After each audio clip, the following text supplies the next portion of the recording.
Well, good morning, guys, and welcome back to the channel. I know it's been some time since I posted a video. I ended up getting a flu bug. It knocked the hell out of me for a few weeks. I mean, I hadn't been sick for like 10 years, and this one, oh boy, it made up for it. But I'm good now. I'm ready to get to work. I am working on Frankenbuggy today. Now, if you've been paying attention to the videos about Frankenbuggy, you know that we put this ABA motor out of a Jetta in here. I built the custom exhaust, custom intake, had to mount the radiator, remounted the gas tank. It had to go forward and down to make room for the radiator. But, oh, and then we had to get this trick little thing right here, which was the air conditioner compressor delete.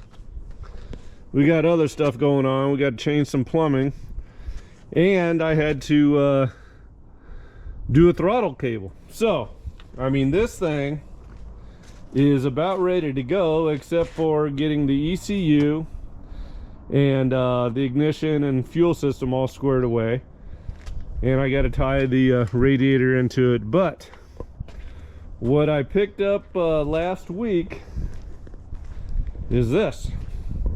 This is a stage 2 200mm clutch, and I decided to go with the 4-puck disc here. Now, I got a little flack from friends on Facebook and stuff. Oh, you're gonna break your transmission and this and that, and because it's gonna grip too hard, they said, and you should have some slippage there. But my idea, and I talked to some off-roaders, they're like, you know, you're in the dirt, the wheels will turn. This is a 094 box, 6 rib, so that's a strong box. I'm not too worried about it. I mean, if I see that I have a problem, if I don't like that there's no give in the clutch, then I can always switch it out. But no, a lot of dirt racers, they use those 4-pucks to get the horsepower to the ground. So if any of you have had problems with these, you don't like them at all, let me know in the comments. But that's what I'm installing today. So one issue is the pilot bearing. This is what came with the kit. This is a Kennedy Engineering adapter plate there. And this is what they sent me as far as the pilot bearing. Now, the transmission that was bolted onto that ABA was an automatic transmission. So I'm hoping this all works. I will not know for sure until I dig into it. So I'm gonna get started working. I'm gonna tear this motor out of here. I'll bring you back when we can check out all the mechanics of everything and make sure it's gonna go back together smoothly, and we'll get this clutch installed today. Looking forward to it. Yeah, that's a neat I guess there's like a stage 1, stage 2, and stage 3, and it has to do with the spring rate. So this being a stage 2, that was what people had told me to use. So, well, let's get this done. Enough talking. All right, I'll be back in a little bit. All right, well, we basically got everything disconnected here. Bobby came out to help me. Thank you, Bobby. We're gonna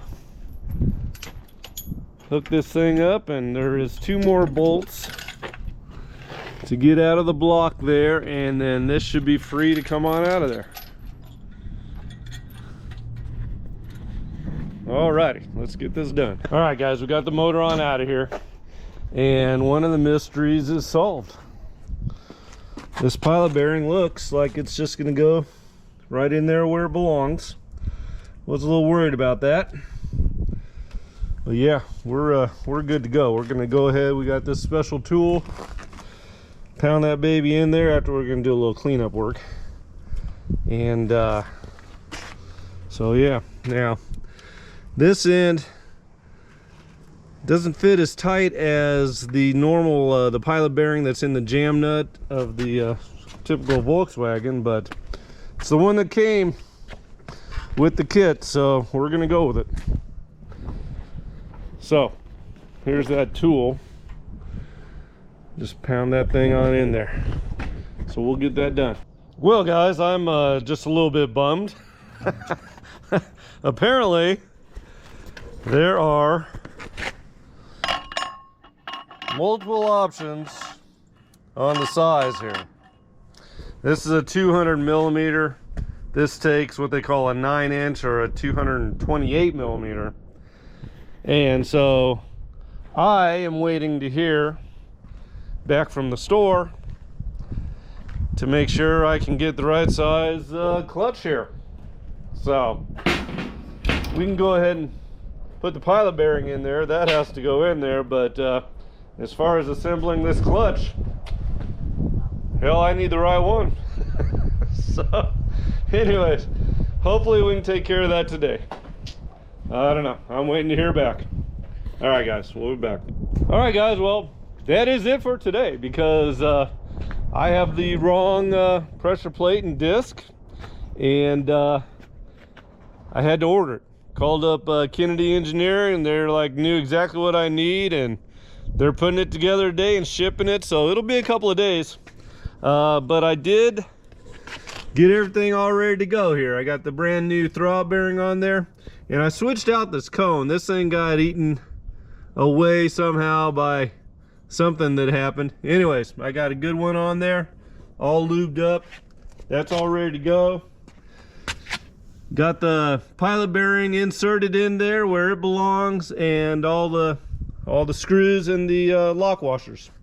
So now it's just waiting, and it'll be here in a couple of days. I'll have a brand new clutch, the right size to throw on in there. What do you think, Bobby? Oh yeah. Then we'll get old Frankenbuggy running. You show what's in the garage? Oh, we could go in the garage. All right, let's go in the garage. So Old Marketplace did it to me again. You know how I'm working on this 1835. That's gonna eventually be a turbo 1835. But what I wanted to do was a fuel injection setup, and I just happened to come across this. So, and I'll let Bobby explain more about the computer and all that, Bobby. So what do we got here? What issues might we have? Well, this ECU is 22 years old. Link is a very popular brand for ECUs now, but this thing is very old, and they probably don't have any more support for it, so we'll just see if it works. And we're lacking the controller. You're saying that it was going to be a handheld jobby that probably came with it? You tune those with a handheld controller instead of like a laptop, so finding that it'll be near impossible. So we'll just put power to it and see if it works. Put this thing all together, see if it runs. But as you see, we got the well, these are the actual castings, throttle bodies. That must be some kind of sensor there. That's the throttle position sensor. Throttle position sensor. But the main thing is we have these. We could do anything with those. Get a new ECU and we'll still have everything we need to do. All the mechanics is there, and if we got to get into the electronics, then that stuff will be available. Yep. One thing I did notice, these filters are not the right size, as you can see. So we got the basics, but it's going to take a little bit of work. So I might even be assembling all this tomorrow, since I'm waiting for the clutch for Frankenbuggy. So anyways guys, lots of stuff happening. I'm glad I'm feeling better so I can get back to work here, and we'll get some projects done. Oh yeah. All right, like and subscribe to the channel, tell your friends, and we'll see you on the next one.